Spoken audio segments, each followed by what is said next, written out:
Ela é muito tímida.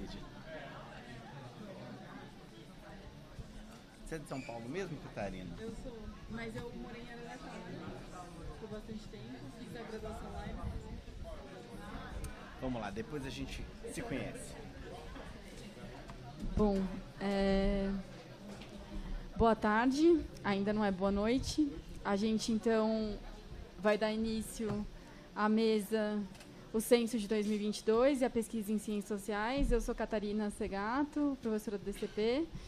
É um prazer mediar essa mesa. Eu vou agradecer novamente, mas eu já agradeço o aceite do Rogério e do Pedro para participarem desse debate. Queria agradecer a todo mundo que está aqui e a quem está assistindo pelo YouTube. Queria agradecer também ao programa de pós-graduação, principalmente agradecer ao professor Rogério Arantes e à Márcia. E queria agradecer também ao Centro de Estudos da Metrópole, que apoiou a realização dessa mesa. Então, agradecer ao professor Eduardo Marques, a Marta Rett, e a Shirley também pelo apoio para a gente conseguir viabilizar a realização, inclusive presencial, dessa mesa. Bom, eu vou começar apresentando, então, o Pedro e o Rogério. Mais uma vez, eu agradeço aos dois por terem aceitado e ao tempo, a disposição e o tempo de participarem desse debate. São dois pesquisadores bem importantes, enfim, que têm trabalhado com esse tema há bastante tempo, então vai ser um prazer escutá-los. O Pedro, a gente combinou aqui uma fala de 30 minutos para cada um, mais ou menos, e depois a gente abre para as perguntas. Então, a gente vai começar com a fala do Pedro. O Pedro, que é pesquisador associado e vice-presidente da Science, Sociedade para o Desenvolvimento da Pesquisa Científica, pesquisador titular, colaborador voluntário da Escola Nacional de Ciências e Estatísticas, ENSE, e foi presidente do Instituto Internacional de Estatística entre 2015 e 2017. Obrigada, Pedro. Eu já vou passar a palavra para você e depois eu apresento o Rogério em seguida. Obrigada.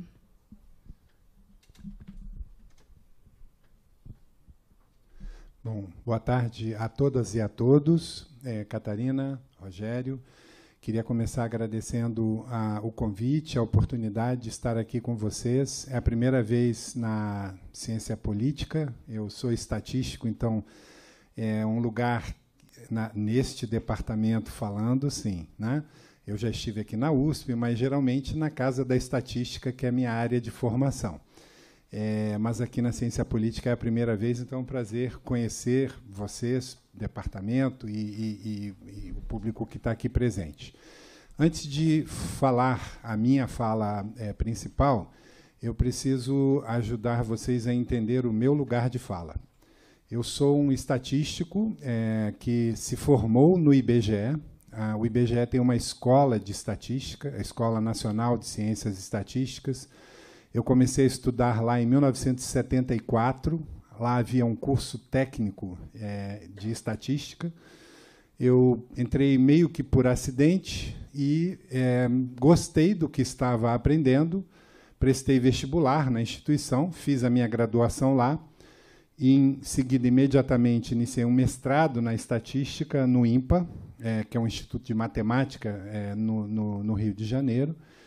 E, nesse período, quando eu comecei a trabalhar, comecei a fazer o mestrado, eu fui contratado pelo IBGE. O IBGE, naquela época, estava precisando de pessoas, me contratou. Isso aconteceu no glorioso ano de 1981. E aí, desde então, eu trabalhei quase toda a minha vida no IBGE. Estou aposentado desde 2019, mas continuo colaborando como professor colaborador voluntário na ENSE, ainda oriento alunos e ministro uma ou duas disciplinas por ano, uma carga menor. Mas estou afastado da vida do IBGE, que eu participei ativamente de 3 censos de população, mas não deste último. Estive envolvido em batalhas bastante aguerridas para preservar o censo brasileiro entre 19 e 20, mas perdemos as lutas naquele período e o censo foi feito de um jeito que não era como a gente gostaria que fosse feito. Então, é desse lugar de fala que eu venho fazer uma fala aqui para vocês sobre o censo que aconteceu, sobre as consequências desse censo, né, para o horizonte da pesquisa social da perspectiva de alguém que fala de dentro, assim, de alguém que pensa a produção da informação, não tanto com a visão de um analista. Eu acho que esse papel vai ser muito bem cumprido pelo Rogério quando ele fizer a intervenção dele. Então, essa é a minha introdução. A pergunta inicial aqui é a seguinte: por que a gente faz censos em países ou em lugares, né? Os censos são as operações estatísticas das mais antigas que existem e são operações únicas no sentido de nos permitir retratar a população com detalhes que não são possíveis por outras formas de levantamento que a gente tem à disposição. Os censos são formulados e realizados para responder perguntas como: quantos somos, como somos, onde vivemos, como vivemos. Tá? E uma parte do processo de pensar que resposta será possível obter com o censo é o processo de elaborar os questionários que serão usados para o levantamento de informações da população. Tá? Eu vou falar pouco dos questionários, o Rogério vai abordar um pouco mais essa questão. Ele foi gentil e compartilhou comigo a apresentação dele, então eu tenho pistas do que ele vai falar. A gente fez a receita. E uma coisa super importante, eu acho que tem a ver com a fala, da minha fala aqui, nesse contexto, é que os censos são base para muitas outras pesquisas. Claro que você pode fazer coisas sem depender do censo, em particular, nas ciências sociais tem muita pesquisa que não vai levantar informação de forma quantitativa, que vai usar métodos qualitativos, que vai usar estudo de caso, que vai usar abordagens mais peculiares para focar numa ou noutra situação de interesse, que não vão depender do censo. Mas aqui no Brasil, os censos são base para uma quantidade vasta de pesquisas. Algumas, a maioria muito boas e algumas muito ruins. Infelizmente, a gente precisa lembrar disso, que pesquisa é uma palavra que muita gente usa para descrever o que faz, mas nem tudo merece o título de uma pesquisa de boa qualidade. Por exemplo, nós teremos muitos exemplos de coisa mal feita perto das eleições. Tem pesquisas de boa qualidade e reputação e tem umas que são tragicamente orientadas a favorecer determinado resultado que interessa a um grupo que está financiando o processo de pesquisa. Bom, os censos podem ser feitos de várias maneiras, tá? Não existe um método único para fazer censo de população. Em alguns países mais ricos, ele é, em geral, um censo que a gente chama de autorrespondido. Questionários são distribuídos pelo correio. No passado, hoje em dia, em boa parte desses países, a principal forma de responder ao censo autorrespondido é por internet, até por telefone. Tá? Os exemplos mais proeminentes que eu citei aqui, Austrália, Canadá, Estados Unidos, a Inglaterra também faz uso desse tipo de abordagem, e tem outros, mas sempre nos censos, mesmo os melhores censos autorrespondidos, tem uma parcela da população que não autorresponde, que não vai ser recenseada, que precisa ser localizada para ser recenseada, e aí há um processo sempre de complementar o censo autorrespondido com uma pesquisa que vai em domicílios e tenta usar entrevistadores para convencer aquelas pessoas que não preencheram o censo a se enxergar, a responder, prestar informação para o censo. Alguns poucos países no mundo combinam dados de registros administrativos para produzir estatísticas populacionais do tipo de um censo. Eles dependem menos desse tipo de operação do que nós, porque os registros nesses países são tão bons que o censo é uma operação, até para ele se enxergar na foto do mundo, em forma comparativa com outros países, mas para eles mesmos a administração das políticas públicas depende menos do censo e mais dos próprios registros de que dispõem. Os países escandinavos são o exemplo mais clássico. A Singapura também passou a fazer isso. Israel ainda não conseguiu, tentou fazer um censo por esse caminho, mas precisou ficar a meio termo parte do censo é compilado de registros administrativos, mas usa também pesquisa amostral, porque o censo lá não é tão rico quanto eles gostariam, quando compilado só a partir de registros administrativos. Na maioria dos países do mundo que não tem registros administrativos e não tem uma população motivada e capaz de responder pela internet, tá? O censo é feito como foi feito no Brasil. A gente divide o território brasileiro em pedacinhos, chamados setores censitários, e cada setor censitário recebe a visita de um recenseador, um entrevistador que é contratado, treinado para fazer o trabalho de ir de porta em porta, recenseando as famílias e as pessoas que vivem naqueles endereços. Esse tipo de abordagem é usado na grande maioria dos países, porque a grande maioria dos países não tem situações mais favoráveis. Ah, mas por que a gente não faz censo pela internet no Brasil? Os experimentos que o IBGE realizou para tentar fazer isso no Brasil, nos municípios onde ele fez o chamado censo experimental, a taxa de resposta das pessoas era de 2,5% a 4%. Ou seja, 1 de cada 40 respondia voluntariamente pela internet. Okay? Então, é um país em que a cultura de participar do censo ainda não permitiu adotar essa forma de coletar informação. Em contraponto, na Austrália, quando eles lançaram o penúltimo censo deles pela internet, o sistema que foi projetado para receber os questionários pela internet caiu no primeiro dia, porque foi tanta gente tentando responder no primeiro dia que a carga não foi suportada. Foi o maior trauma, porque o Bureau de Estatística não esperava que aquilo acontecesse. Foi um desastre o censo, porque as pessoas queriam responder no primeiro dia.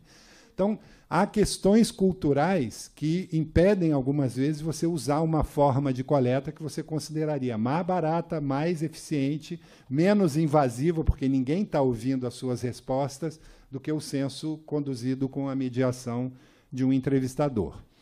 No Brasil, o censo é um levantamento exaustivo da população que usa a estratégia do censo de direito. Eu estou citando aqui textualmente o que o IBGE diz. O censo brasileiro adota o conceito de população residente ou de direito, ou seja, a população é enumerada no seu local de residência habitual. Tá? A pessoa pode estar ausente do domicílio na ocasião em que o censo passa lá. Mas se ela tem aquele lugar como local de residência e não esteve afastada daquele local de residência por mais que 12 meses no período anterior à visita do censo, ela é considerada no censo. Entretanto, apesar de pretender ser exaustivo, o censo não é um levantamento completo da população brasileira. Isso é uma coisa muito importante para a gente compreender e lembrar quando vai fazer análise. Por exemplo, o censo brasileiro nunca tentou e continua não tentando contar a população em situação de rua. Okay? A população que não está inserida num contexto de domicílio, de habitar num domicílio, ela não é enumerada no censo brasileiro de população. O Brasil não tenta enumerar seus residentes no exterior, pessoas que mantenham a cidadania brasileira e vivem no exterior, não importa quanto tempo emigraram, o Brasil não tenta conhecer essa população. Outros países procuram fazer esse tipo de levantamento quando fazem o seu censo. E todo censo, isso aqui é uma fala bastante importante do ponto de vista da ciência, todo censo, mesmo os mais bem feitos nos lugares mais ricos do mundo, tem falhas de cobertura. Ou seja, a proposta do censo é ser um levantamento exaustivo, que conta todo mundo, mas a realização do censo sempre deixa um pouco a desejar. Algumas vezes, quando você planeja não cobrir uma parte da população, que pode ser interessante para uma série de estudos que pessoas querem poder fazer, mas não vão poder fazer através do censo, outras vezes pela implementação do censo. O censo é uma operação gigantesca que depende da mobilização de milhares de pessoas e, infelizmente, processos dessa natureza tendem a apresentar falhas que são intrínsecas ao processo humano de existir. Né? Bom, ok. Vamos lá. esse censo tem algumas inovações importantes. Ele deu atenção e cobertura melhor que em censos anteriores à população indígena, que foi estimada a quase 1.700.000 pessoas, das quais um pouco mais de 620.000 foram localizadas e recenseadas vivendo em terras indígenas. E essas terras hoje são bem identificáveis nos produtos do censo que vocês vão ter acesso oportunamente. Uma segunda população que não era visível anteriormente é a população quilombola. Foi estimada em pouco mais de 1.327.000 pessoas, vivendo em territórios denominados ou demarcados como quilombolas, cerca de 167.000 pessoas. Uma das características centrais do censo, que não vai ser imitada por nenhuma outra fonte vinda de pesquisa aqui no Brasil, por enquanto, é que você consegue enxergar populações em territórios bem pequenos, as áreas pequenas. O censo é desenhado para permitir isso, ele vai dar estimativas por municípios no Brasil, são 5.570. Dentro dos municípios, por distritos, subdistritos e bairros, que são divisões administrativas ou legais do território. Essa terceira linha aí, áreas de ponderação. O censo brasileiro usa uma parte do levantamento por amostragem, e esse levantamento não permite você dar estimativas para qualquer pedacinho do território, precisa ter uma amostra mínima. Não sei qual vai ser a definição de área mínima no censo 2022, mas em 2010 eram áreas com, no mínimo, 400 domicílios na amostra. Áreas com população amostrada menor que 400 domicílios, que dá um pouco mais de 1.200 pessoas, você não tem qualidade amostral para fornecer estimativas que permitam análises que façam sentido. Foram cerca de 10.000 áreas desse tipo no censo passado, o número deve ser similar, um pouco maior neste censo. O censo fornece algumas informações que vêm do questionário que a gente chama de básico, são perguntas que são feitas sobre todas as pessoas na população. Ele fornece na forma de tabulações por setor censitário. São mais de 400.000 setores censitários no Censo Demográfico 2022. Isso define uma mancha geográfica muito retalhadinha do território, que vai permitir a exploração dessas informações em recortes territoriais bastante refinados. E é prevista também a produção de estimativas de população para uma grade estatística que divide o território brasileiro nas áreas urbanas em retângulos ou quadrados de 200 metros de lado e nas partes rurais, onde a densidade habitacional é menor, em grids de 1 por 1 quilômetro quadrado. 1 quilômetro quadrado. Tá? E só o censo permite retratar o país com esse nível de detalhamento no território. Nenhuma outra fonte de pesquisa tradicional vai te dar essas possibilidades. O nosso censo estimou a população brasileira em pouco mais de 203 milhões. As nossas estimativas antes de conduzir o censo davam conta de uma população em 22 da ordem de 212, 213 milhões. Então, o censo veio abaixo das estimativas de população que nós havíamos produzido no IBGE e em outras partes para o Brasil. Essas pessoas foram encontradas em pouco mais de 90 milhões de domicílios ou endereços no território nacional, que é gigante, 8,5 milhões de quilômetros quadrados. Então, isso dá a dimensão do censo, que é essa operação que foi feita, e nós fizemos isso sem dinheiro. Tá? A luta a que eu me referi aqui no período antes da condução do censo foi uma luta contra um governo que decidiu desfinanciar o censo e o fez da forma mais truculenta que vocês podem imaginar. Para alguém que, vocês são todos jovens, talvez ainda não tenham vivido a experiência de trabalhar numa instituição que sofre uma intervenção violenta, com a nomeação de um dirigente que não sabe o que é a instituição e vai para lá com uma missão de destruir coisas que estavam sendo planejadas e feitas de uma certa maneira. Para vocês terem uma ideia, o ministro que nomeou a pessoa que presidiu o IBGE 19 até o início de 21, chegou na posse, foi dar posse a essa pessoa no IBGE e disse que o censo brasileiro era um censo muito ruim, comparável ao do Burundi. Ok? Não tenho nada contra o Burundi, mas o Brasil não é o Burundi. O censo brasileiro é modelo para censos de vários países que vieram aprender conosco a fazer na década entre 2010 e 2020, e foi um insulto que eu não sei como a plateia não se levantou na ocasião e perpetrou alguma reação que era o que aquele ministro merecia na ocasião. Para vocês terem uma ideia, o total desse recurso em dólares dá 469 milhões de dólares. Vocês vão falar, isso é uma montanha de dinheiro. É muito dinheiro, tá? Mas isso dá R$ 11,29 por habitante recenseado.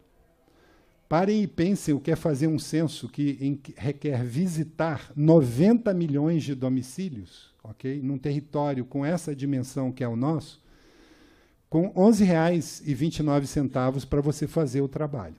Uma das consequências muito simples é que o IBGE nunca conseguiu contratar o número necessário de recenseadores, porque o dinheiro que tinha para pagar os recenseadores era uma miséria, literalmente. Se algum de vocês for recenseador, eu exalto o seu espírito de patriotismo e ter trabalhado no censo em condições tão adversas. Tá? Para vocês terem contexto de como isso é michuruca em termos de financiamento, os Estados Unidos da América têm uma população 1,5 vezes um pouquinho maior que a nossa aqui. O censo deles tem um único questionário com 10 perguntas. É feito no modo autorrespondido, primeiro pela internet, depois com questionário em papel, depois com o entrevistador indo lá. Ok? Eles investiram 15,6 bilhões de dólares. Isso dá, por cabeça recenseada, um pouco mais de R$230. Tá? Mais de 20 vezes o investimento por habitante recenseado do que foi feito aqui no Brasil. Fora desta conta, existe lá uma pesquisa chamada American Community Survey, que é contínua ao longo da década, que foi introduzida para substituir o questionário amostral do censo, que antes era como no Brasil, e depois eles separaram. O censo lá agora é só um head count, e os dados mais ricos sobre a população vêm dessa pesquisa, que investiga 13,5 milhões de domicílios por ano, todos os anos.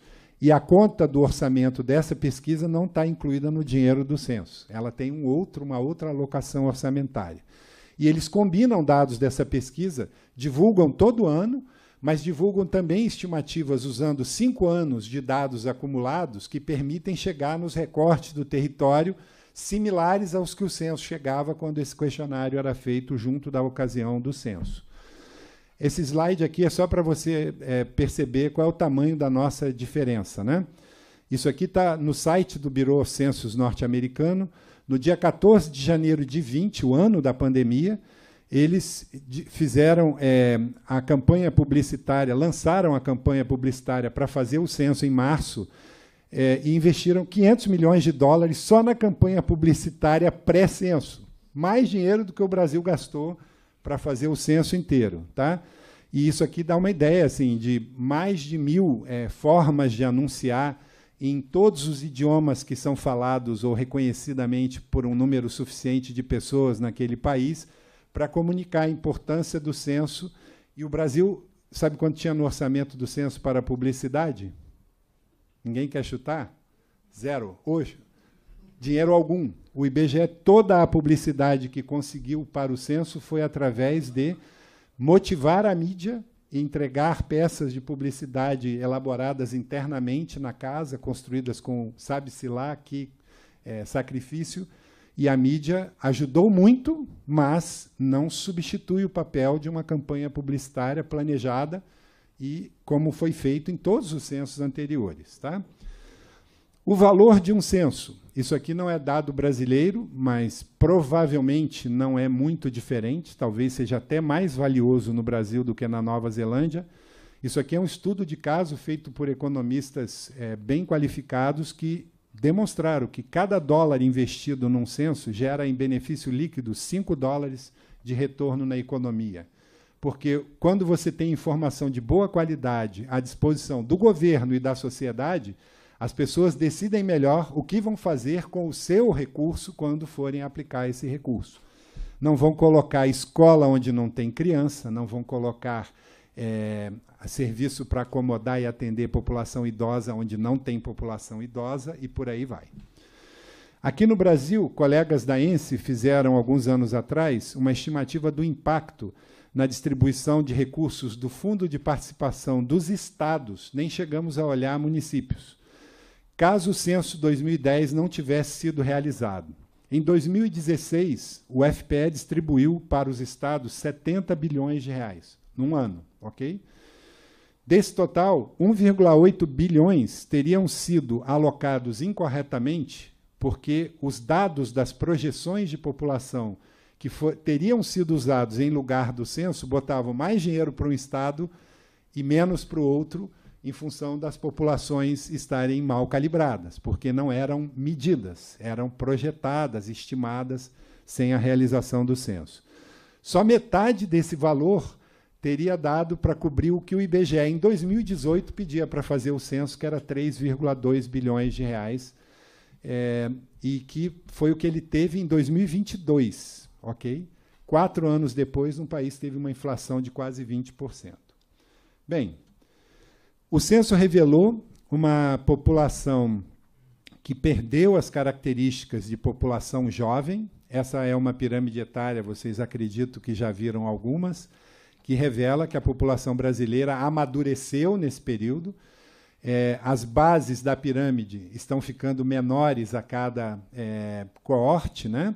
Isso significa um número menor de nascimentos a cada ano do que nos anos anteriores. Isso significa que, em breve, nós vamos alcançar um equilíbrio da população e vamos parar de crescer. Nós ainda estamos em crescimento, mas esse crescimento vai se extinguir nos próximos 15 anos. Esse número pode variar para lá ou para cá um pouco, depende muito do que acontecer com as tendências da fecundidade e da mortalidade, mas a realidade é que o Brasil está envelhecendo do ponto de vista populacional. A parcela da população idosa vai se tornando cada vez maior em relação ao tamanho da população. A população feminina, hoje em dia, é da ordem de 6 milhões de pessoas, maior que a população masculina. Nós temos uma sobremortalidade masculina jovem importante e uma sobremortalidade masculina, em geral, importante comparada com a mortalidade feminina. Tá? Então, vocês que estão em busca de campos para estudar, idosos são um público muito importante de ser melhor entendido nessa próxima década, porque eles vão ser uma parcela cada vez maior da nossa população, e nós não temos um conjunto de políticas públicas ainda suficiente para lidar com o envelhecimento populacional. O nosso censo, em função de todas essas dificuldades, ele enfrentou uma não resposta recorde em comparação com censos anteriores. O IBGE não conseguiu recensear cerca de 8 milhões de brasileiros. Tá? Esses brasileiros residem em domicílios que o entrevistador identificou que são ocupados, que tem população residindo e ocupando ali como lugar de moradia, não como lugar de lazer. E uma parte deles não quis responder ao censo e a outra parte nós não conseguimos fazer, encontrar ou conduzir entrevistas com eles durante todo o tempo que ficamos na rua, que foi várias vezes maior do que os censos anteriores. Tá? São Paulo foi o estado em que a gente teve mais dificuldades. Essas dificuldades estão associadas com lugares de alta renda, em particular aqui na capital de São Paulo, mas não só, em outros lugares. São Paulo teve uma taxa de não resposta que foi o dobro da média nacional. Tá? E nós precisamos construir, por imputação, esses domicílios que a gente não conseguiu recensear, sorteando domicílios que foram recenseados em áreas similares e de características parecidas, para ter um total de população para divulgar para vocês na data que foi divulgado. Tá? Então, vocês devem lembrar disso, que vai ter uma parte dos questionários do censo, da ordem de 5%, que não teve, de 4%, que não teve coleta propriamente, o dado foi todo imputado. O nosso censo usa 2 questionários, o mais curtinho chama-se básico. Rogério, eu fiz uma contagem de perguntas que talvez não bata com a sua, mas é para dar ordem de grandeza. O censo tinha 12 perguntas sobre as características do domicílio e 22 perguntas sobre os moradores do domicílio. E esse conjunto de 12 e 22 está presente também no questionário da amostra. Então, desse conjunto de perguntas, a gente tem dado de todo mundo. Esse é o censo propriamente. As outras perguntas que estão contadas aqui no questionário de amostra, para domicílio são 12 mais 7, que dá 19, e 22 mais 74, que dá as 96. Essas outras perguntas que estão só no questionário da amostra, não se tem dado universal de todos. É um dado que é produzido por amostragem e vocês vão ter que aprender a lidar com, nas análises, a lidar com amostras para fazer análises adequadas. Vou concluindo agora. O censo é o alicerce para a gente elaborar inúmeras pesquisas por amostragem. É ele que torna visíveis determinadas populações ou situações antes invisíveis. O exemplo mais recente, a população de quilombolas, que não era visível nas estatísticas públicas brasileiras. Até algum tempo atrás, não eram visíveis pessoas vivendo em união quando eram pessoas do mesmo sexo. Agora essas pessoas já são visíveis. O censo ainda não adotou como conceito de investigação a questão de gênero. Então, ainda investiga sexo masculino e feminino. Mas mantém invisíveis outras populações. E quais são elas? E que outras dessas populações a gente vai querer tornar visíveis no censo que virá?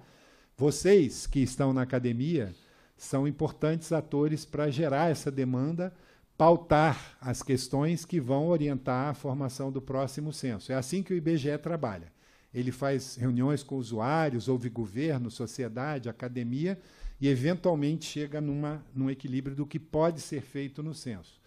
Neste último censo, entrou de última hora, por decisão judicial, no questionário da amostra, uma investigação sobre pessoas com autismo, que não é a forma correta de fazer, mas vai ter dados na amostra que vão permitir alguma estimativa sobre o tamanho da população que sofre com autismo. Tá? O censo fornece linhas de base para comparar a evolução de inúmeros indicadores ao longo do tempo. Ele revela tendências da evolução do país. Ele fornece denominadores para indicadores que usam informações de várias outras fontes, como registros administrativos.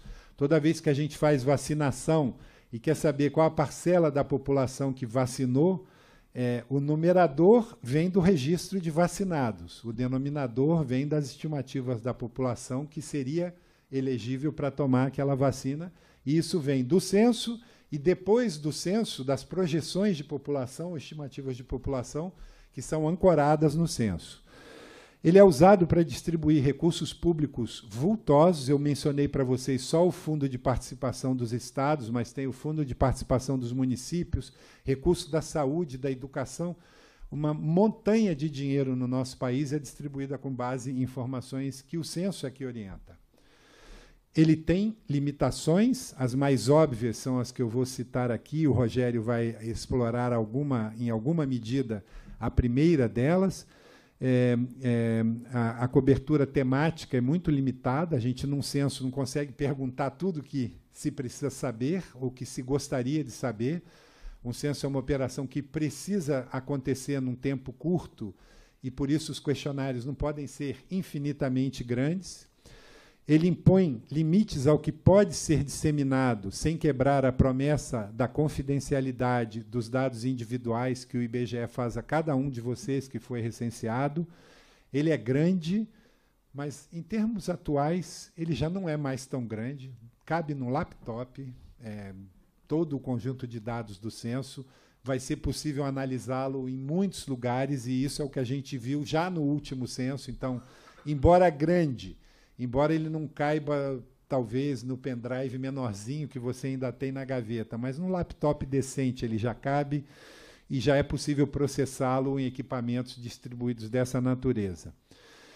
É um levantamento observacional. O censo não informa sobre causas. E isso é uma das questões super importantes do ponto de vista da ciência social, da ciência política, que nem sempre você quer saber só quantos tem que são desse tipo. Você quer saber por quê, o que aconteceu, por que essas pessoas estão nessa situação.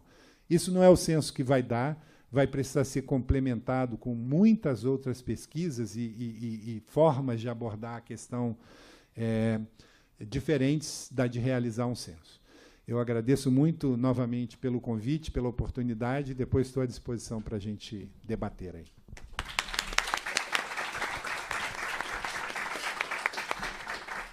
Acho que eu troco de lugar com você. Bom, agora eu vou passar a palavra para o Rogério Barbosa, que é professor do Instituto de Estudos Sociais e Políticos da UERJ, mestre e doutor em Sociologia aqui pela USP, fez pós-doc aqui no DCP na USP, coordena o Centro para Estudo da Riqueza e Estratificação Social e é pesquisador associado do CEM. Obrigada pelo aceite e pela disposição de debater esse tema. Obrigado. Como é que eu faço para fazer o tela cheia? Beleza.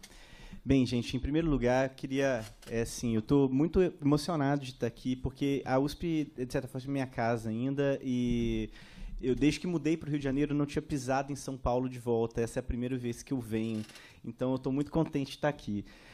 A segunda coisa é que os professores que me formaram e que fizeram parte da minha biografia também estão aqui, fico bem contente. E o professor Pedro é, na verdade, uma sumidade no assunto. Quando Catarina disse que éramos tão importantes, que não faz o menor sentido. O professor Pedro Nascimento Silva é a grande referência. Eu estou muito, realmente, contente de poder estar dividindo uma mesa com ele. Vamos lá. Eu acho que vou falar bem mais rápido do que o Pedro. Eu falo mais aceleradamente e preparei muitos slides. Eu acho que vai dar para caber. Bom, a estrutura da apresentação é mais ou menos essa. Vou fazer um mini jabá muito rapidinho. Depois vou falar um pouco sobre a controvérsia que o professor já citou aqui em torno da realização do censo. Algo sobre como os questionários são estruturados e como é que eu contei as questões, que a gente tem uma divergência numérica num slide. Nossa, que discordância, né? Um pouco das implicações da ausência da mensuração da renda domiciliar per capita no questionário básico, que é aplicado a todas as casas. A questão de subnumeração da população e, por fim, um pouco sobre uma pesquisa qualitativa que eu estou tocando sobre o censo junto com alguns colegas. Tá? Vamos lá, então. A primeira coisa, esse jabá, que eu queria, na verdade, divulgar o site do CEM, na verdade. Durante um grande período que eu trabalhei aqui no Centro de Estudo da Metrópole, eu e outros pesquisadores reunimos os censos e as PNADs, todos deixamos aqui prontos para download. Num arquivo fácil, eu estimulo todos os estudantes, enfim, pesquisadores que tiverem olho aqui, dá uma olhada no site do CEM, mas nós também criamos um sisteminha que nós chamamos de DataCEM, que dá para fazer uma espécie de extração variável por variável para que você não tenha que manipular os dados pesados do censo, que apesar de caberem no notebook, nem todos os softwares estatísticos rodam muito facilmente, então às vezes é bom abrir em menor quantidade. Mas mais recentemente, com um colega meu, que é o Rafael Pereira, do IPEA, a gente criou um pacote de R chamado Censo BR, que ele faz o download do censo no seu computador e faz todas as manipulações usando os pacotes básicos, né, assim, o dplyr, e não sobrecarrega a memória. Ele, então, faz as contas todas com o censo ainda não aberto no seu computador, e uma hora você fala, processe tudo, ele extrai e fica desse tamaninho. Então, é uma forma bastante prática de usar o censo mais recentemente. Ele está no CRAN, pode ser instalado no R da forma comum, install package censo BR, tá bom? Então, esse é o jabá, acabou já. Aqui é um exemplozinho de como é que a sintaxe roda e tal, mas eu vou pular enfim, os códigos aqui, acho que não interessa muito. Mas o segredo é que, na verdade, a gente usa esse pacote chamado Arrow, tá? Que torna, na verdade, a manipulação dos dados dentro do disco, sem abrir, possível e sem sobrecarregar a memória RAM. Então, até um computadorzinho da Xuxa consegue abrir o censo e rodar os dados, tá? Não precisa de um servidor. e ele é muito fácil de integrar com outro pacote do Rafa, que é o GeoBR. Então, os códigos têm os mesmos nomes, você consegue fazer os mapas, é tudo muito mais fácil, tá? Fim. Bom, agora essa parte sobre a controvérsia em torno da realização do censo. Na verdade, eu vou só detalhar um pouquinho do que o professor falou. Tá? Eu queria primeiro dar um pouquinho de panorama histórico do que era a década de 2010, enquanto o censo ainda estava para ser planejado e ocorrer. Vale mencionar que já existia planos de fazer um censo mais enxuto e que a verba do IBGE já havia sendo, na verdade, minada há um bom tempo. A gente tinha mais ou menos 1/3 de servidores se aposentando entre 2008 e 2018 e 1/3 prestes a se aposentar, ou seja, 2/3 da instituição. O terço que se aposentou logo depois, em 2019.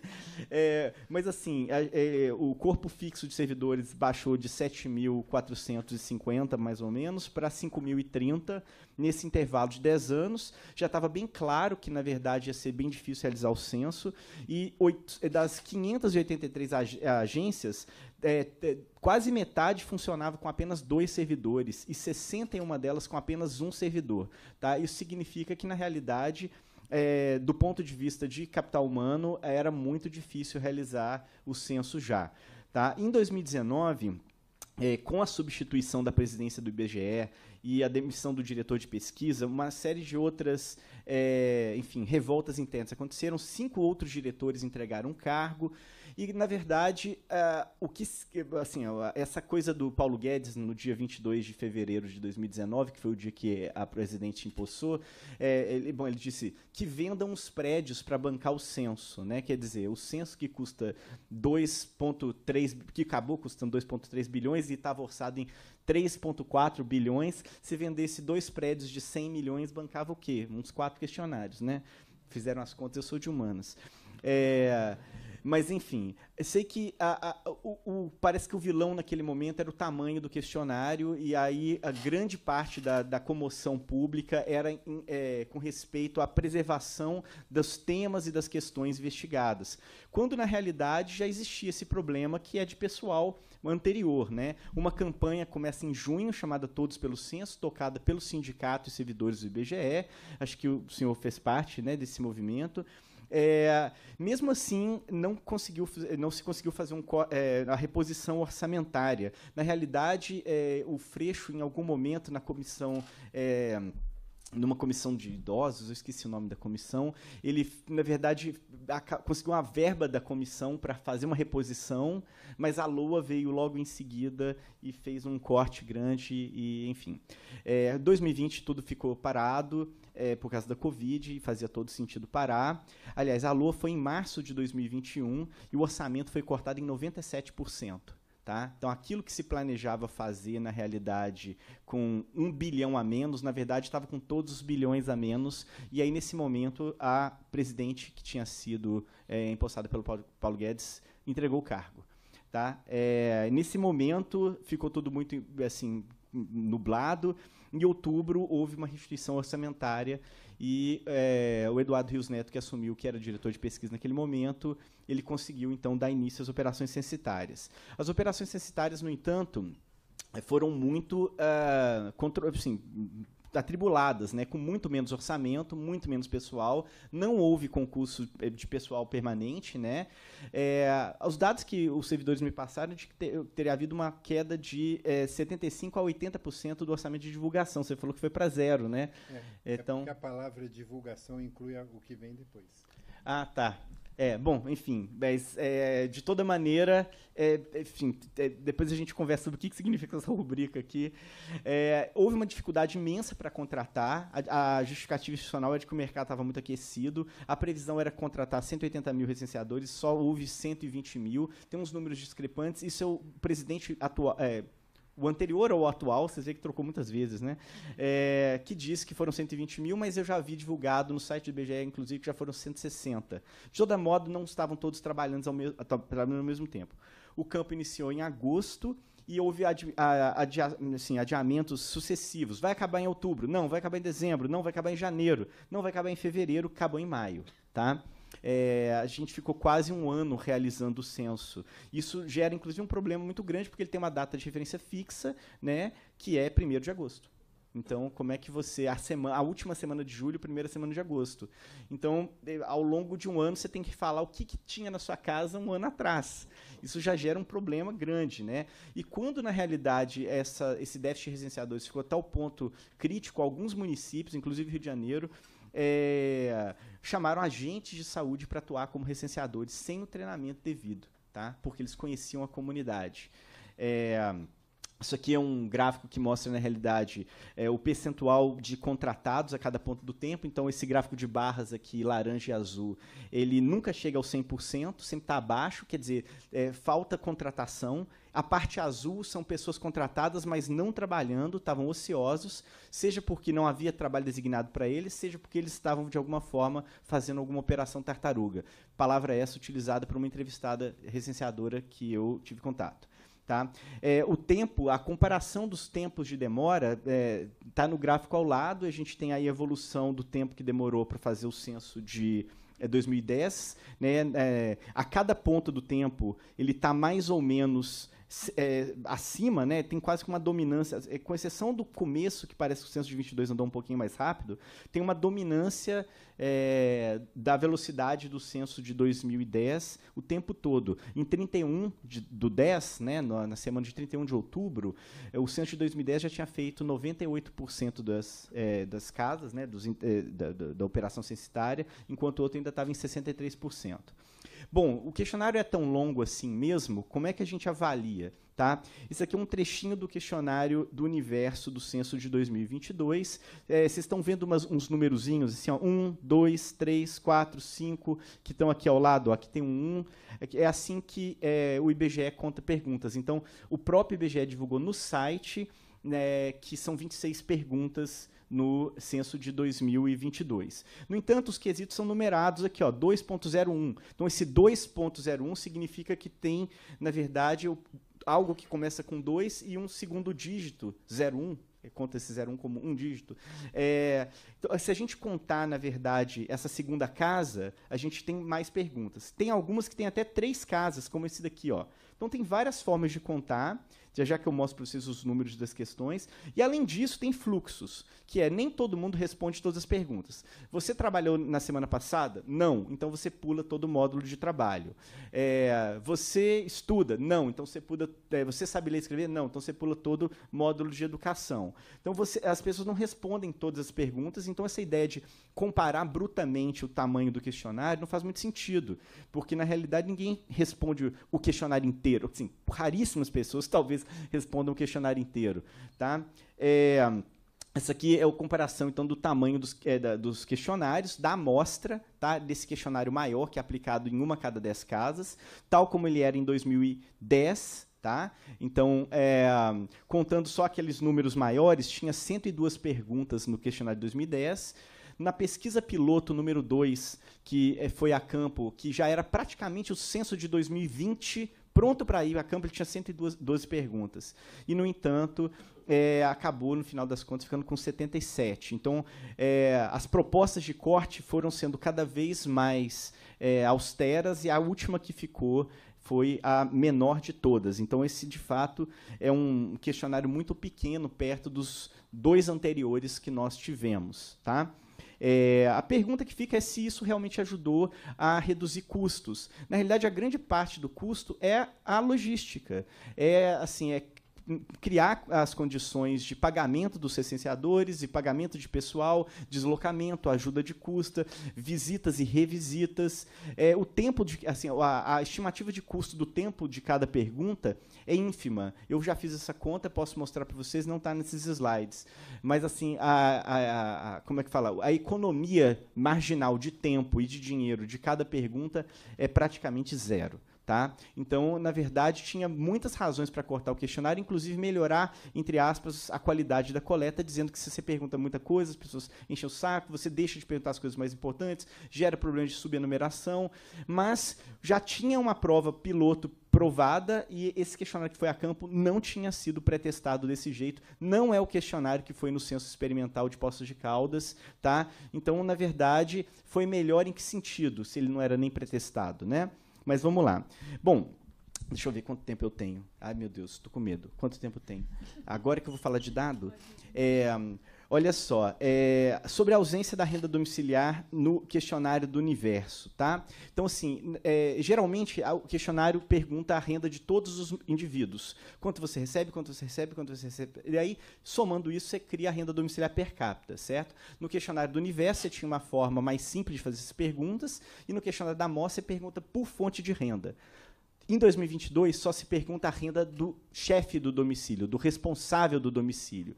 O que isso gera? Bom, a renda, na verdade, do chefe do domicílio, sozinha, não diz se o domicílio é pobre ou não. Pode ser que o chefe esteja desempregado e a esposa não.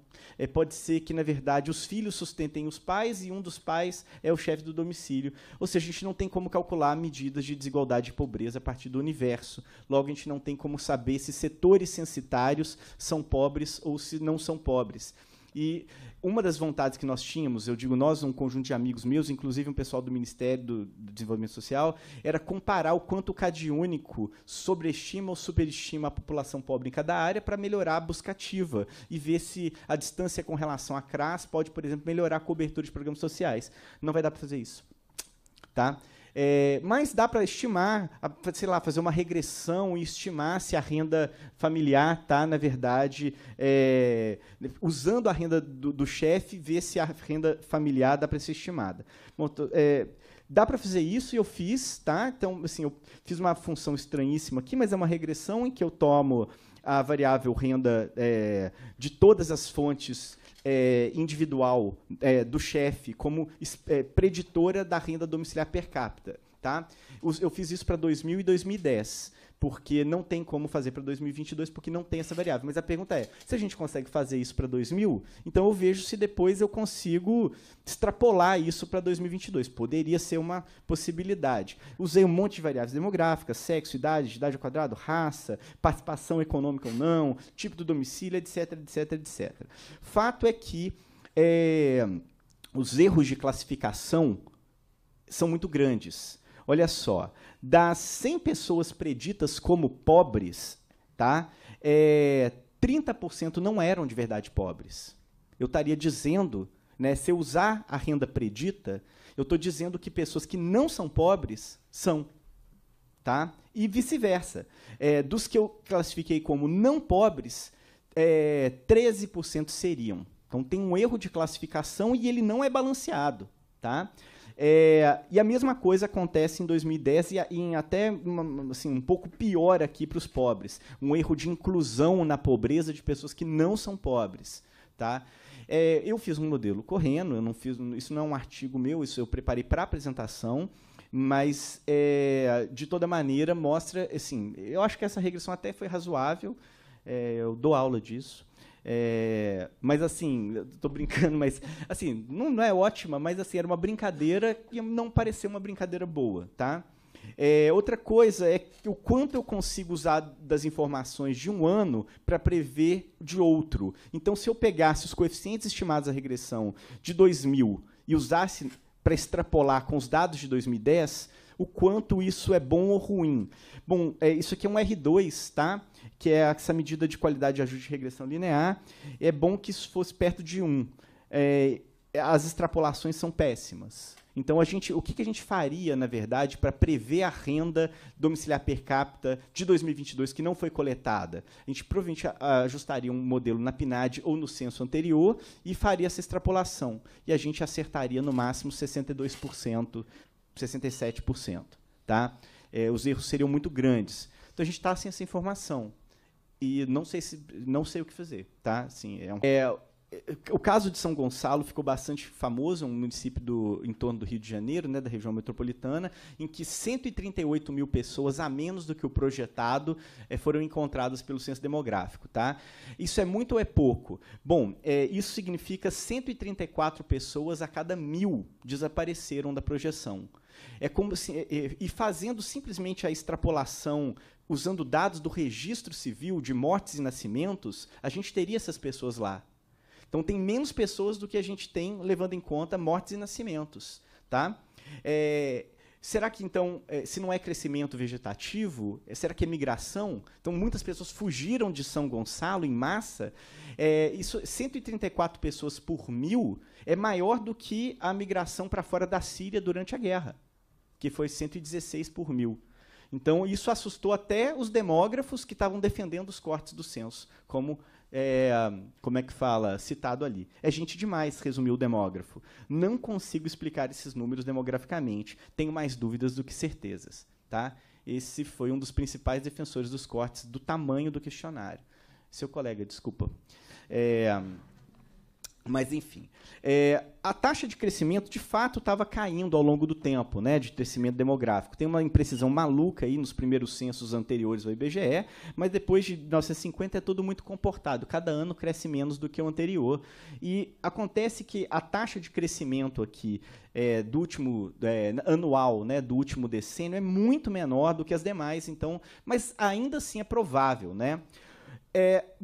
Vamos fazer uma estimativa que eu peguei um trabalho que um economista fez para o blog do IBRE, na FGV, e ele contabiliza quantas pessoas teria assim, de crescimento vegetativo no Brasil, levando em conta essa diferença entre natalidade e mortalidade, e inclusive levando a Covid em conta, em que você tem essa subida da mortalidade, essa descida da natalidade, que gera um crescimento vegetativo muito menor, e mesmo assim a população projetada, né, seria de 212 milhões. Tá?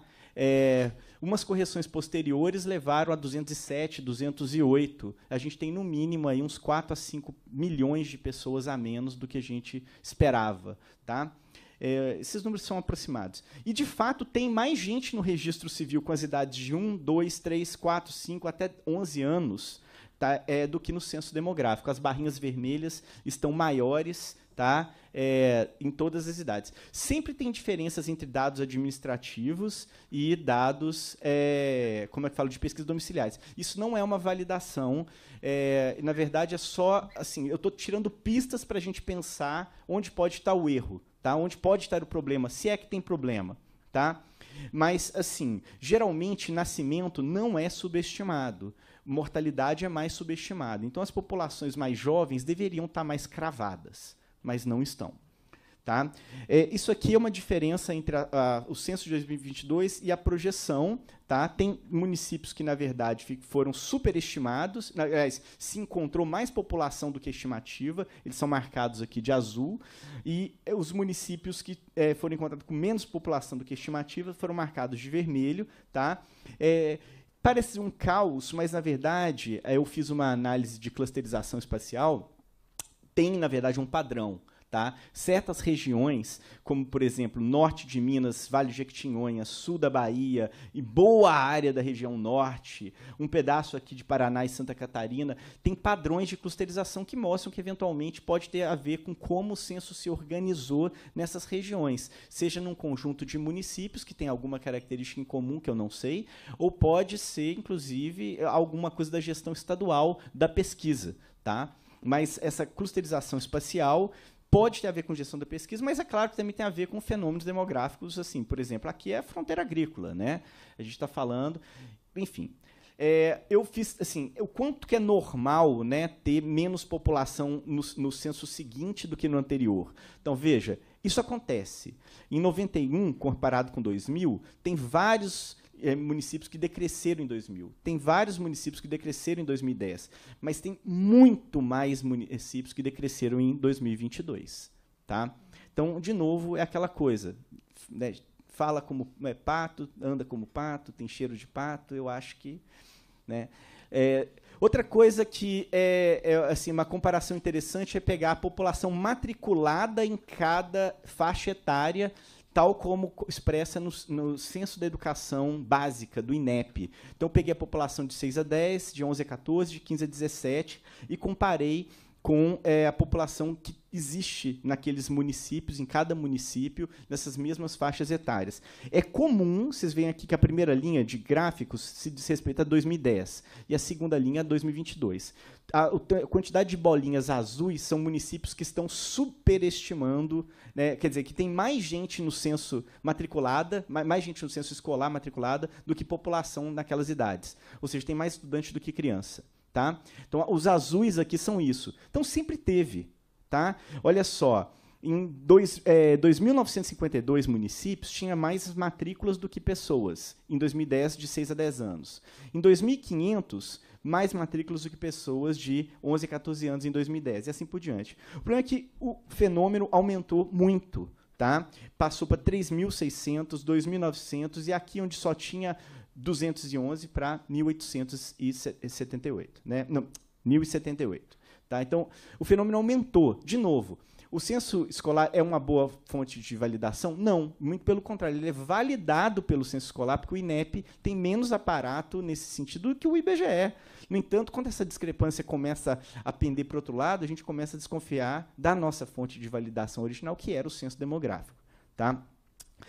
Tem uma cidade que tem mais titulares do auxílio emergencial do que pessoas. Tá? Eu não estou falando nem de beneficiários, no sentido de que a família inteira se beneficia de alguém que recebe. Não estou falando de titular, que tem que ser adulto, informal, blá, blá, blá, blá, blá.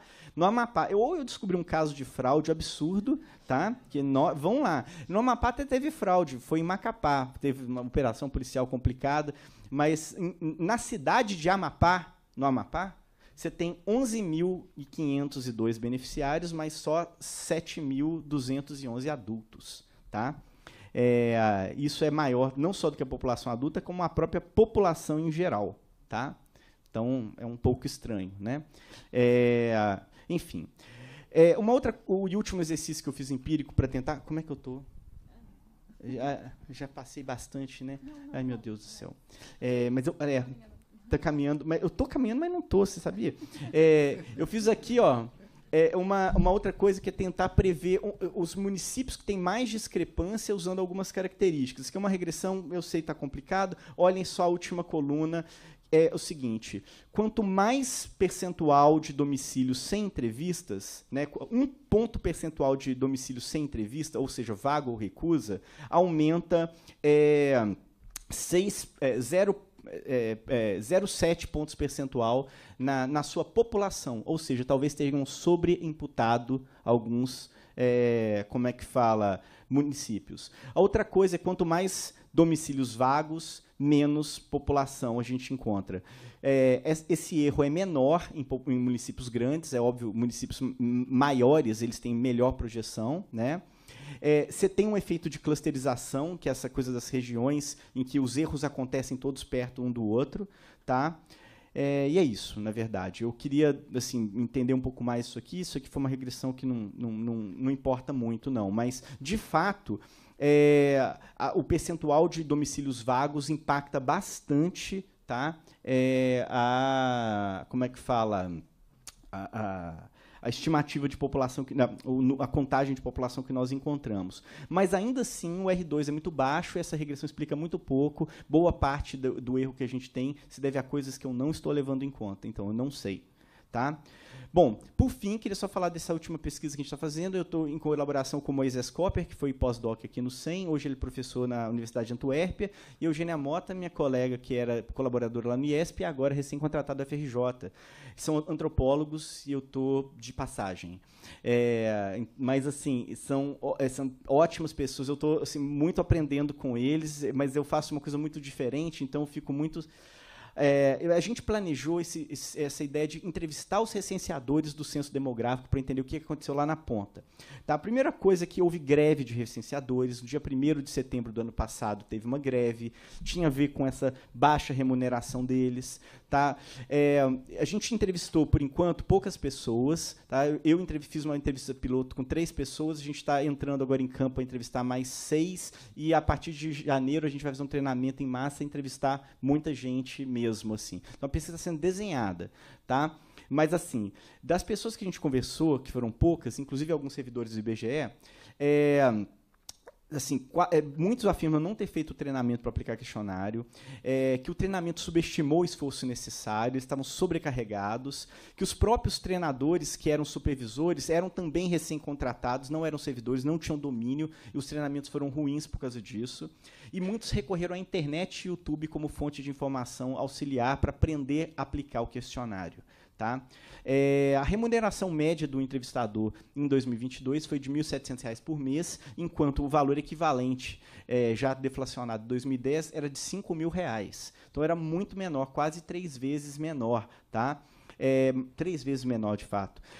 A ajuda de custo no treinamento que aconteceu em julho demorou para ser paga, só foi paga em outubro para algumas pessoas. Inclusive, o próprio pagamento de fechamento de setores para algumas pessoas demorou mais de 3 meses para chegar. Eles trabalharam de graça. Então, existia uma sensação muito grande de injustiça com respeito à gestão, aos valores e prazos. Muita gente estava sendo maltratado pelos moradores com exposição a riscos e assédios. Tá? E isso gera reclamação de danos psicológicos, saúde mental, e que não houve nenhum tipo de auxílio de RH para as pessoas que estavam se sentindo mal em campo enquanto trabalhavam. Os recenseadores não confiavam no trabalho dos outros recenseadores, tá? Porque todos eles faziam uso de muitas estratégias. Por exemplo, atraso. Né? Sabe por que o censo está atrasado, me disse alguém? Porque eles sacanearam as pessoas, sacanearam a gente. Um falou, o IBGE me zoa, eu zoo o IBGE. Me falou isso. Não duvido que no início muita gente tenha zoado os questionários, disse a mesma pessoa. Né? Olha só, com o atraso das ajudas de custo e dos pagamentos por setor fechado, a gente começou uma operação tartaruga em agosto. Tá? A outra me disse assim, quando tinha uma recusa, a gente tinha que voltar 4 vezes no mesmo lugar. Mas para que eu vou voltar de novo e tocar o interfone se alguém me tratou mal? Eu ia até a porta, abria o computador de mão, né, o dispositivo móvel de coleta, e falava que estive aqui. Daí o GPS registro que ele teve lá, não toca. Então, a ideia de que o DMC controlava, né, as pessoas para irem lá, para não ter recusa, não sei o quê, você cria, assim, quanto mais tentativa de controle e aquela tentativa de controle não adere à experiência cotidiana, eles vão achar estratégia de fuga. Né? Então, o Roberto Olinto estava falando exatamente sobre isso, aí o IBGE respondeu dizendo, mas nós controlamos, e eu falei, meus entrevistados estão falando que não. Né? Foi difícil. Então, outra coisa é que muita gente tinha dificuldades mesmo de se relacionar. Por exemplo, pessoas melhor educadas eram melhor tratados. Tinha um sujeito que era do Rio Grande do Sul, quando ele falava com o sotaque do Rio Grande do Sul, ele era tratado melhor que os cariocas, e os próprios cariocas eram tratados com desconfiança. Eu entrevistei só recenseadores no Rio, por enquanto, mas a ideia é fazer uma pesquisa nacional. Muitas regras gera, muitas estratégias. Né? E acho que é disso que se trata. Bom, é isso que eu queria trazer para vocês, na verdade. Acho que extrapolei bastante o tempo. Obrigado, desculpe. Beijos.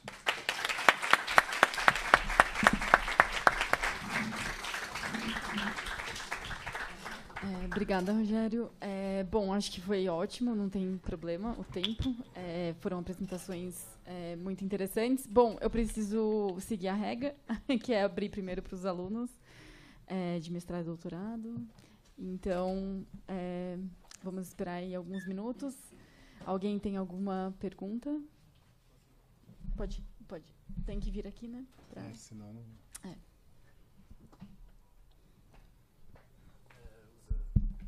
Sim. E se apresenta. Oi, gente. Eu sou Alexandre, sou aluno de doutorado aqui do departamento. Queria primeiro agradecer as 2 apresentações, foram muito interessantes. Eu não tenho experiência com estatística, então, não sei nem discutir a questão dos métodos, etc. Mas nos assuntos que eu tenho trabalhado e pesquisado, tem aparecido algumas questões relacionadas ao censo. E eu queria fazer, na verdade, 2 perguntas. Assim. Acho que a primeira eu lembro de escutar relatos de pessoal que mora em favelas, comunidades, da dificuldade do censo retratar, acho que até no sentido populacional, o que é a realidade daquela comunidade. Eu sei do caso de Heliópolis, se eu não me engano, que eles fizeram um esforço de Heliópolis de treinarem recenseadores locais, assim, não oficiais, e que eles fizeram um censo próprio e que tinha uma discrepância grande em relação à questão populacional. E eu sei que quando começou a operação do censo de 2022, várias das pessoas que trabalharam não oficialmente nesse censo não oficial de Heliópolis queriam se prestar o edital de recenseadores, e aí tinha um impedimento de que você não pode ser MEI, né, para participar do edital. E aí muita gente é MEI porque é Uber, porque é entregador de delivery, etc. Então eu queria saber, na verdade, na preparação do censo, se tem algum tipo de cuidado específico também pensando na cidade informal, assim, né, nas favelas, nas comunidades. Essa era uma primeira pergunta. E a segunda pergunta, uma outra discussão que eu estava tendo era em relação à questão dos domicílios vagos, mas mais no sentido do que isso representa para a questão urbanística, planejamento urbano. E eu sei que em São Paulo, se eu não me engano, o número de domicílios vagos subiu de 9% a 13% de um censo para o outro. Assim. Só que como é um intervalo de 10, nesse caso 12 anos, a gente não sabe, né, se foi tipo 9 a 13 gradualmente ou se em algum momento tem uma curva que sobe 4%. Né? E acho que é bem diferente saber uma ou outra coisa assim, nesse tipo de assunto. E aí eu fiquei pensando no que o Pedro falou sobre a estratégia americana de ter um acompanhamento mais anual de alguns tipos de temas. Assim. Eu não sei se tem alguma discussão, no caso do IBGE, de fazer alguns temas que precisam de algum acompanhamento mais, vamos dizer assim, mais próximo, assim, de ter algum tipo de estratégia nesse sentido. Acho que era isso. Obrigada. Mais alguém? Eu pensei em talvez coletar mais uma ou duas e daí vocês respondem.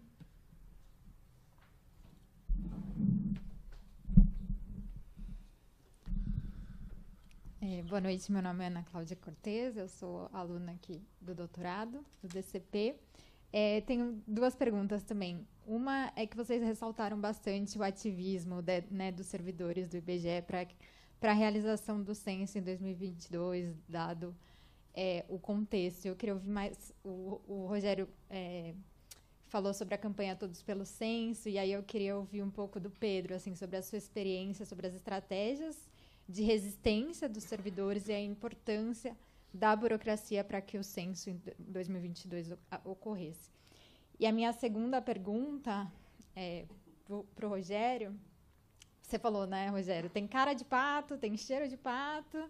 Acho que você não chegou aí, mas acho que pode ser pato, né? Se o censo de 2022 deu de alguma forma ruim, se a gente talvez não pode confiar nesses dados, qual que é a saída para nós como cientistas sociais nos próximos anos aí? E para quem está pensando em política pública, enfim. É isso. Obrigada. Bom, acho que a gente pode responder, porque foram várias, né? Depois a gente volta. Vou tentar ser rápido aqui. O IBGE sempre trabalha estratégias para fazer recenseamentos com características que acomodem a situação local, tá? A restrição de não poder contratar pessoas que têm um MEI não é do IBGE, é da lei. E o IBGE, como instituição governamental, tem que se adequar e operar dentro dos limites que a lei impõe. Na iniciativa privada, prevalece você pode fazer tudo o que a lei não proíbe. Na iniciativa pública, você só pode fazer o que a lei permite. E nós, IBGeanos, tínhamos que operar dentro desse contexto. Eu vou dar pitaco na sua última pergunta, antes de passar para o Rogério. O IBGE fez um censo e fez uma pesquisa de pós-enumeração, que é o instrumento com o qual nós vamos estimar o tamanho da falha de cobertura do censo. Isso sempre foi feito no país, em todos os censos, desde que eu comecei a trabalhar no IBGE e antes. O que nós não temos uma experiência bem-sucedida é de divulgar os resultados dessas pesquisas. Em alguns momentos, nos foi tolhido o direito de divulgar essa informação. Tá? Mas, de todos os censos anteriores a esse, teve pesquisa de avaliação da cobertura e os dados e os relatórios técnicos sobre esses trabalhos existem internamente, embora não tenham visto a luz do dia em alguns momentos críticos. Essa pesquisa de pós-enumeração é uma pesquisa por amostragem em que o censo é repetido de forma independente em cerca de 6 ou 7 mil setores censitários. Então, vai ser possível estimar o tamanho da subenumeração, além de análises como a que o Rogério ilustrou aqui, vindas de fora. E o IBGE também faz análise desse tipo, mas também tem gente de fora que faz e usa registros administrativos, etc., mas tem uma fonte que é a melhor fonte que é recomendada para fazer em cada censo, que é uma pesquisa de avaliação da cobertura feita pela repetição amostral do censo em uma parte do território. Brevemente sobre a luta, né? O sindicato e uma parcela dos servidores, inclusive servidores que ocupavam cargos comissionados e cargos de direção, resistiram o quanto puderam. A demissão do diretor de pesquisas pela Suzana Guerra, que era presidente do IBGE, nomeada pelo ministro Paulo Guedes, se deu porque o tempo todo a equipe técnica do IBGE dizia à presidência que não era possível fazer o censo com os recursos que ela dizia que tinha que fazer, porque ela era a representante do ministro. E esse foi o tema da campanha. Pessoas que lutaram até o limite do que era possível, né, para que o censo resgatasse a capacidade, o IBGE resgatasse a capacidade de fazer o censo corretamente. Um dos motes da campanha: o censo não precisa ser cortado, ele precisa ser financiado, basicamente. Eu cheguei a estar numa audiência pública promovida pelo deputado Marcelo Freixo no Congresso Nacional, junto com outras pessoas. Houve um movimento amplo de resistência dentro e fora, entidades da sociedade civil se manifestaram, mas, infelizmente, a luta foi perdida. A equipe que foi posta para dirigir o IBGE conseguiu se manter lá, e a pessoa que foi posta lá para fazer o censo naquelas condições só desistiu e largou o barco no meio do caminho porque, no ano em que ela queria fazer o censo com os 2,3 bilhões, o próprio ministro disse que não ia dar o dinheiro que tinha prometido que daria para o censo. Então, foi uma lei orçamentária para o Congresso sem o dinheiro do censo em 21. Aí a Suzana Guerra decidiu que nem ela também foi enganada no processo, não era para ter censo. Na verdade, havia uma intenção mais profunda naquele governo de não permitir que o Brasil se conheça, que tivesse informações para saber o estado real das coisas, porque quem tem um governo autoritário não precisa saber responder a nada, a pressões sociais, porque as pessoas, para fazer pressão, precisam ter dados, precisam poder colecionar evidências do que está acontecendo e poder reagir. Rogério. Bom, assim, algumas perguntas são bem sobre o IBGE mesmo. Eu não sei se eu saberia responder. Essa coisa das favelas, por exemplo, eu acho que... Eu não sei como foi feito no censo de 2022, mas tem uma aproximação que o IBGE... Eu falo de observador externo, tá? Uma aproximação que o IBGE tem tentado fazer com organismos que produzem dados autóctones, assim. São organizações como o Labjaca, tem o Censo da Maré, na Rocinha também tem. Então, assim, houve esse ano, em Brasília, não faz muitos meses, uma reunião com essas instituições que fazem exatamente isso. Eu não sei o que vai emergir dessas parcerias, mas eu acho isso muito produtivo e eu acho absolutamente inédito. Mas é isso que eu sei. Não respondi muita coisa. Sobre o ativismo nas campanhas, eu também fui a uma comissão. Eu fui à Comissão Mista de Orçamentos em novembro de 2019.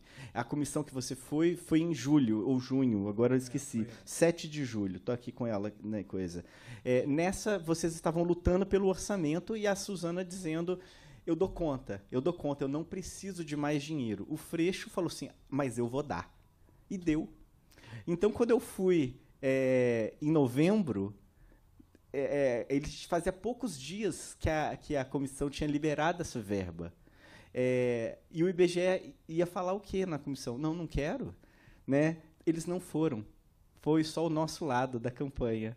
Então, o IBGE não trouxe representantes e nós tivemos a campanha sem eles. Enfim, foi muito engraçado. Assim, até deu uma esvaziada na comissão aquele dia, mas, enfim, o golpe veio depois, né? Porque a gente estava em 2019, né? Assim, esse corte que depois acabou não acontecendo, absolutamente impedindo, veio ao longo de 2021, né? Então, naquele março de 2021, no qual um dia corta mesmo e no outro dia ela pede a demissão, né? Mas eu achei muito engraçado, porque a ideia era, não, eu dou conta, os servidores falando, a gente precisa de mais dinheiro, e o IBGE dizendo, eu dou conta. Né? Quer dizer, o IBGE, o corpo diretor do IBGE dizendo, eu dou conta. Mudou tudo depois. Né?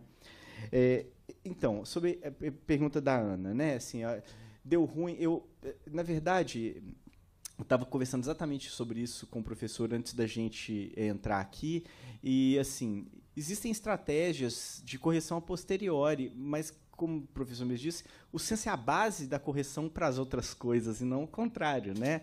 Então, assim, o censo escolar tem problemas. As pessoas trocam, o INEP não consegue, enfim, conferir tudo. Tem registros duplicados, tem pessoas que já não estão mais matriculadas, tem evasão, nada é acompanhado em tempo real.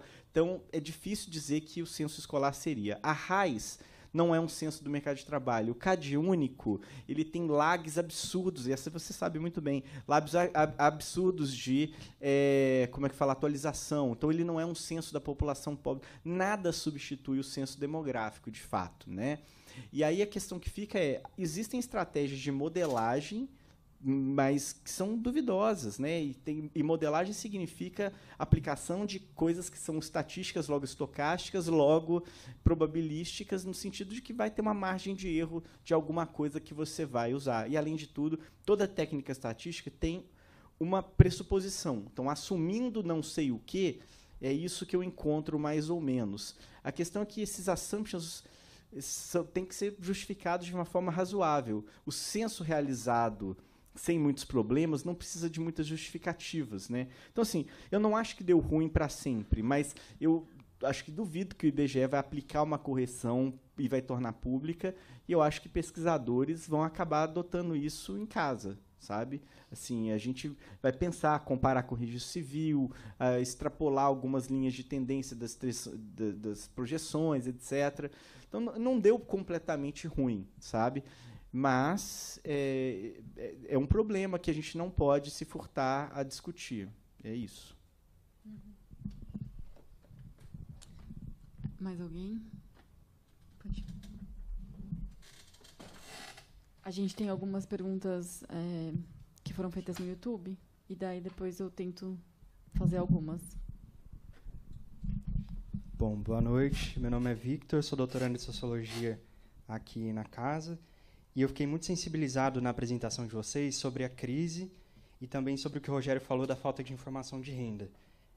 Essa falta de possibilidade de comparar os dados do CRAS com o censo parece um impacto muito grande para o estudo de pobreza e renda. E eu queria te ouvir mais sobre isso. E como eu fiquei sensibilizado, eu queria saber se vocês sabem de algum outro caso histórico, outro caso nacional, que teve um tipo de crise de apagamento ou essa logística administrativa, como a gente teve com o censo de 22. E, Rogério, se é tão importante a informação de renda para o Brasil e para um estudo tão central que é de renda e pobreza, será se não seria possível uma alternativa política de incluir a coleta dessa informação em alguma dessas estratégias de pós-estimação para recuperar isso que, talvez, como se mostrou nos seus testes, não seja possível assim? Obrigado pela apresentação de vocês, foi muito boa. Obrigada. Mais alguém? Eu posso fazer? Pode. Depois eu faço. Por conta do YouTube? Para os internautas. Eu sou de humanas, hein? Então, é uma pergunta que é a seguinte: pelo que vocês estão descrevendo, eu acho que esse censo vira um problema. Ele era para ser uma solução, e ele passa a ser também um problema para ser discutido pela comunidade dos especialistas. Né? O que fazer com ele, o que fazer a partir dele, como evitar que o que aconteceu, que aparentemente de ruim houve, possa ser corrigido para o próximo, e, enfim, é preciso criar uma agenda em torno dele, provavelmente, né? E aí são duas perguntas. A criação de uma agenda em torno dele seria na direção de apontar mais as suas deficiências, problemas, incompletudes, e etc., ou seja, num ângulo mais negativo, ou, como também é um bem público que precisa ser defendido, né, seria uma agenda mais propositiva e mais sem jogar a criança com a água do banho. A segunda eu acho que vocês elencaram duas razões, dois conjuntos de razões para a dificuldade que a gente teve dessa última vez. Uma diz respeito à própria execução, né, a parte relativa ao IBGE, as dificuldades que ele enfrentou, a falta de orçamento. Então, seriam problemas e dificuldades que a gente atribuiria à instituição, digamos assim, e a quem executou.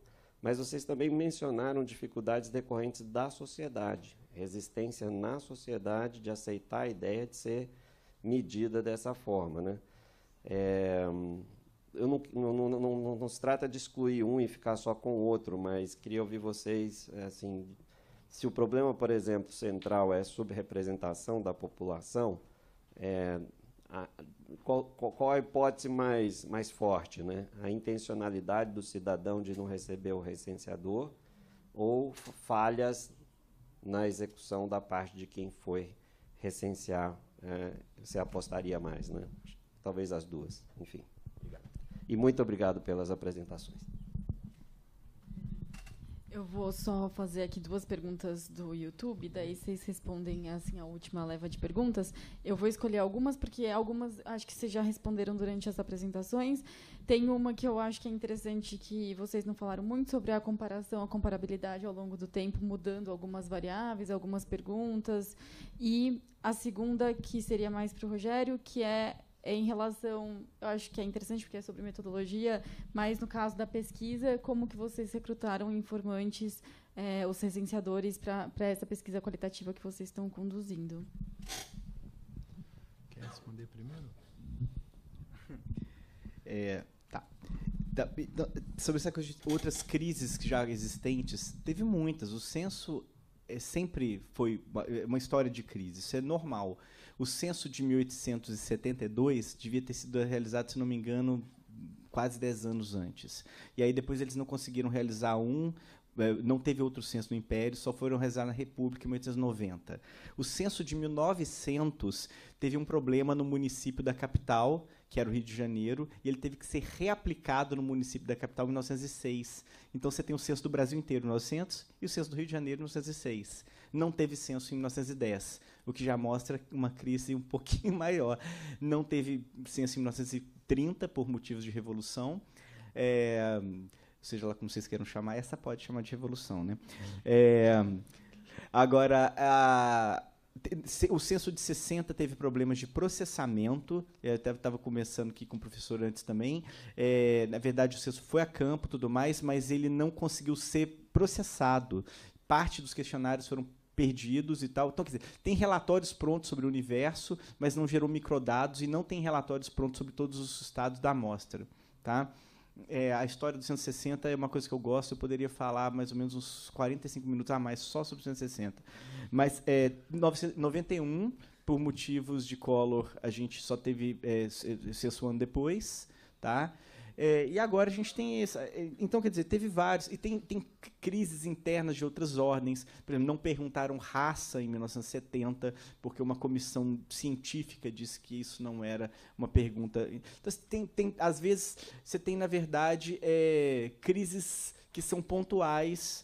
E crises grandes, orçamentárias, assim, também tivemos. Então, esse não é o primeiro, nem vai ser o último censo com questões. Mas a história apaga essas questões um pouco, é bom lembrá-las, e nem por isso a gente joga esses censos anteriores fora, entendeu? Acho que é um pouco isso também. Então, essa é a primeira coisa. O censo precisa ser defendido, criticado, né? Então, essa questão é muito importante, porque eu vou falar assim do ponto de vista de quem não é interno, e nem da demografia. Eu adoro demógrafos, sou amigo de grandes demógrafos. Na verdade, o que eu faço é meio quase que uma demografia, mas dentro da ABEP tem pessoas que parece que falar mal do censo é como se fosse antipatriótico. Sabe? Então, houve, na verdade, parte da ABEP aderindo a um discurso da instituição de que não houve subenumeração. Tá?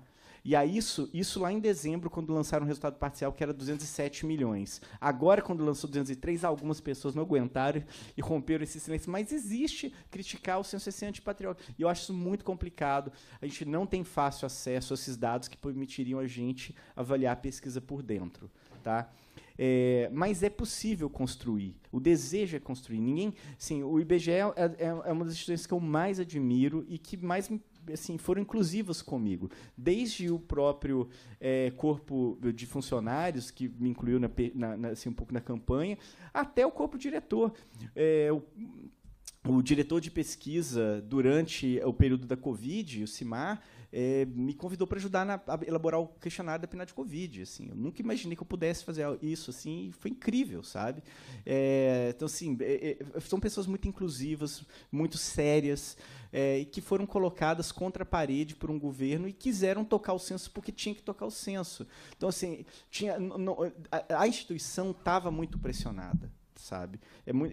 Não dá vontade de pressionar mais a instituição. Pelo contrário, a ideia é aliviar a pressão e tentar, talvez, participar mais. E eles já abriram esses canais para participação. A questão é que a gente precisa de dados, a gente precisa de informação. Talvez tenha a pesquisa de pós-enumeração tornada eventualmente pública, tem uma comissão externa de avaliação coordenada pelo Cássio Turra, do FMG, que talvez venha tornar um relatório público, eu não sei, mas a gente só tem como ajudar se for público. Né?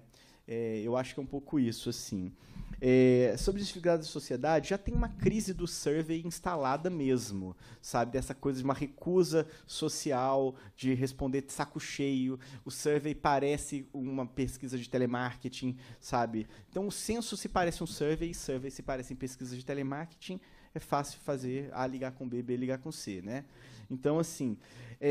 mas houve uma recusa particular, que pelo menos eu não consigo quantificar, eu podia ter colocado isso no meu modelo estatístico, meus entrevistados relataram, por exemplo, serem taxados, vocês são petistas, o governo não sei o quê, isso ainda durante o governo Bolsonaro, um censo durante, a gente prometeu que não ia falar o nome dele, mas, enfim, durante o governo anterior, um órgão de Estado do governo anterior, e mesmo assim as pessoas falam esse tipo de coisa, né? Eu podia ter feito isso, porque eu tenho esses 2 resultados e pode ser que, eventualmente, tenha um jogo aí, mas é facílimo de fazer isso. Foi marcação. Eu pensei nisso tomando café ali na cantina de Xabi e falei, putz, já era, agora não dá mais. Mas, enfim, mas é muito fácil de fazer isso. Como é que a gente recrutou recenseadores? Me perguntaram na internet, né?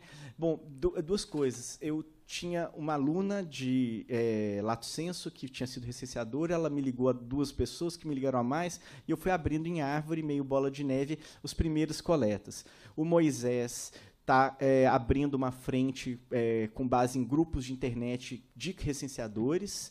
A gente está tentando um outro foco lá, mas a gente está começando a pesquisa aí, então a pesquisa não existe, ela está, na verdade, em fase de planejamento. Os primeiros foram os mais próximos, e a ideia é, na verdade, tentar atingir bolhas de diversos lugares e sair em bola de neve. É isso. Bom, eu vou tentar ser breve, né? Certamente não se joga o bebê fora junto com a água do banho. O censo não é perfeito, não é o primeiro censo que não é perfeito. Ele tem dificuldades com a cobertura, dificuldades com a execução, e quanto mais rápido os dados dele forem ganhando a luz do dia, mais vocês vão poder nos ajudar, a instituição, a enxergar onde estão os maiores problemas, e não vejo solução milagrosa. Há um país no mundo, um único, que faz uma operação que se chama One Number Census, que é a Inglaterra, o Reino Unido. Eles fazem um censo tradicional, eles fazem uma pesquisa de pós-enumeração, eles estimam as taxas de cobertura para áreas pequenas e eles criam, por imputação, a população necessária para que o censo chegue ao tamanho que deveria ter sido coberto exaustivamente. Assim como essa imputação já feita para dar o total da população foi aqui no Brasil. Só que isso é um processo lá muito mais elaborado, foi feito pela primeira vez há 20 anos atrás, amadureceu e hoje é muito bem aceito pela ciência e pela população e pelo governo que usa os resultados daquele censo. Isso tem um custo, o censo deles demora mais para publicar resultado, porque esse trabalho não se faz muito rapidamente. Precisa do trabalho da pesquisa de pós-enumeração ser bem concluído, para você ter estimativas confiáveis da subenumeração, para usá-las para corrigir o censo. Pesquisa de pós-enumeração, quase todo mundo que faz censo bem feito faz, mas ninguém mais, a não ser o Reino Unido, usa para produzir um único dado, que é o censo corrigido. É possível produzir um dado de censo corrigido no Brasil mais adiante, com um exercício similar? Mas ele não vai ser mais o dado do censo. O Brasil não tem um projeto de One Number Census. Então, é possível produzir uma estimativa, um resultado que é divulgado agora, mais adiante. Se isso se mostrar uma necessidade e tiver que ser feito, isso pode ser feito, exercícios dessa natureza. O defeito, no nosso caso, é que a gente não se programou, não se planejou para esse cenário. E uma das dificuldades que esse censo enfrentou foi uma quantidade de improviso muito grande. Tá? Essa palavra, infelizmente, eu preciso usar. A gente fez um planejamento com precariedades. O planejamento que estava sendo conduzido por algum tempo foi abandonado e foi, vamos dizer assim, deixado de lado por uma equipe que assumiu a realização do censo, que não era mais uma equipe comprometida com aquele projeto de censo, e a coisa ficou confusa internamente no IBGE. Foi muito difícil fazer o censo e o improviso permitiu que ele chegasse onde ele chegou. O improviso, quem assistiu à primeira reunião de divulgação do censo lá no Museu da Manhã, como eu assisti a fala do presidente interino do IBGE naquela ocasião, me entristeceu pela revelação pública com a maior transparência possível da quantidade de improviso que foi necessário fazer para o censo chegar onde chegou. Então, é um censo que terá essa marca, é impossível retirá-la, mas ele não pode ser jogado fora. Ele tem valor, ele é imperfeito como todo censo tem suas imperfeições, vamos usá-lo com consciência, assim como a gente usa os censos anteriores. Você mencionou o censo de 91, o IBGE fez o censo de 1991 com questionários que estavam impressos com todas as datas de referência no papel de 1990, porque o presidente, na ocasião do Brasil, decidiu não autorizar a contratação de recenseadores. Tinha dinheiro e não tinha autorização para contratar o pessoal. Então, o Brasil não é único nisso. Há situações de crise em censos em outros lugares. Há 5 ou 6 anos eu fui ao Chile participar de um evento convidado, porque o Chile enfrentou um censo que foi considerado muito ruim e teve que refazer o censo 2 ou 3 anos depois de um diagnóstico que revelou problemas de ordem muito maior do que os que nós estamos debatendo aqui. Tá? Não há bala de prata, não há solução mágica. O Brasil é um país complexo, nós temos instituições capazes, nós precisamos fortalecer as nossas instituições. O IBGE hoje é uma instituição que um presidente da República nomeia quem ele quiser. A pessoa que foi nomeada para presidir o IBGE em 2019 é uma pessoa sem qualquer qualificação profissional que justificasse a nomeação dela. Não tinha experiência de gestora, não tinha noção do trabalho e do tipo de instituição que ia dirigir, virou presidente do IBGE. Sabe-se lá por que motivos. Né? Uma instituição como o IBGE, tão central para uma democracia em qualquer lugar do mundo e também no Brasil, não pode ter um dirigente nomeado que não é... Vocês aceitariam nomear uma pessoa sem qualificação para reitor da USP? Felizmente, as universidades brasileiras têm alguma proteção institucional contra a nomeação de aventureiros, de pessoas que não reúnem as qualidades necessárias.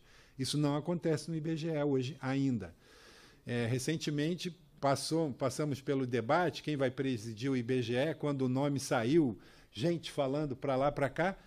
Honestamente, lamento que a discussão tenha sido sobre o nome, não sobre o processo. Infelizmente, né, por mais que você possa querer defender o nome A ou o nome B, o processo pelo qual essa nomeação recente aconteceu para presidente do IBGE, não tenho nenhuma questão contra o nome do Márcio Postman, uma pessoa respeitadíssima, um acadêmico muito.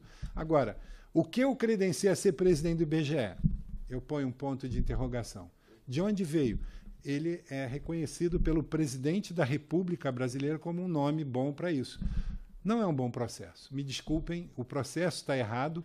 Nós temos que fortalecer instituições para que o corpo institucional não seja, vamos dizer assim, o saber institucional não seja posto de lado quando você tem nomeações desastrosas como a gente viveu no IBGE. E a sociedade brasileira precisa se curar dessa doença gravíssima que está sofrendo agora, de enxergar em tudo ou o céu ou o inferno, e não haver diálogo e não haver capacidade das pessoas de enxergar o outro, né? De enxergar que quando você bate na porta para fazer o censo, você é um recenseador fazendo um trabalho, e que esse trabalho é importante para você. Queira ou não, você será vítima do censo, porque o governo vai decidir onde botar ou onde não botar dinheiro com base nessa informação. Então, todos somos, assim como o ar que a gente respira é compartilhado, o dado do censo é compartilhado, né? Vai ser usado ou não usado para tomar decisões, para alocar recursos, para distribuir instalações que atendem à população pelos próximos 10 anos, a menos que a gente decida que não pode esperar mais 10 anos para fazer o próximo censo. E, remontando a uma pergunta sua, o IBGE estudou fazer um censo em modalidade alternativa por alguns anos e chegou à conclusão que não encontrava eco nas instâncias de governo para financiar um projeto alternativo de ter uma pesquisa como a American Community Survey, que coleta 3,5 milhões de entrevistas domiciliares todos os anos, para dar um retrato muito mais detalhado sobre o que acontece naquele país do que o Brasil pode hoje com a sua PNAD contínua, que são 200 mil domicílios por trimestre, e contando domicílios novos por ano, 180 mil. Então, a gente não tem capacidade ainda, visão estratégica de país, que nos leve a investir o necessário para ter uma estrutura estatística como tem Estados Unidos e alguns outros no mundo aí. A gente tem saber para fazer coisas assim, a gente não tem o saber social de decidir que isso é importante para nós. Tá? A gente continua pilotando o avião com um instrumento do tipo abre a janela, bota para ver se o vento está para lá, está para cá. Os aviões que eu voei hoje para vir para cá tem tudo do mais moderno, mas do ponto de vista de financiamento de uma infraestrutura de dados do Brasil, a gente tem muitas deficiências. Nós estamos no chão ainda, temos que subir muito o sarrafo aqui do que a gente é capaz de produzir com o saber que tem no país. Bom, obrigada, eu agradeço muito a participação, enfim, ao debate de vocês, foi ótimo, e a gente vai ficar esperando o livro em conjunto sobre a história do censo. Claramente enfim, vocês têm muita história interessante, acho que, enfim, foi ótimo, obrigada.